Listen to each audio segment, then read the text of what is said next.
વડાપ્રધાન નરેન્દ્ર મોદી પ્રયાગરાજ મહાકુંભમાં અહીં મોદીએ સંગમમાં પવિત્ર સ્નાન કર્યું। મોદી બોટમાં બેસીને યોગી સાથે સંગમ પહોંચ્યા હતા।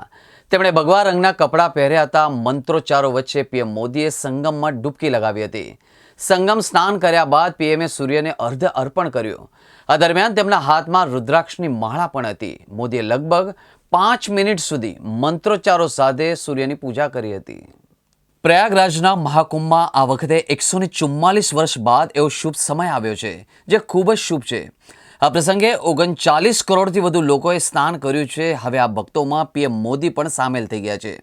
આ પહેલા પીએમ મોદીએ 13 ડિસેમ્બર 2024ના રોજ પ્રયાગરાજ આવ્યા હતા, જ્યારે તેમણે કરોડો રૂપિયાના પ્રોજેક્ટનો શિલાન્યાસ કર્યો હતો। મહાકુંભમાં જ્યાં વડાપ્રધાનનો કાર્યક્રમ છે તે વિસ્તાર એનએસજી એસપીજીના કબજામાં લેવામાં આવ્યો હતો। મેજિસ્ટ્રેટ અને પોલીસ અને આરએફના જવાનોએ તહેનાત કરવામાં આવ્યા હતા।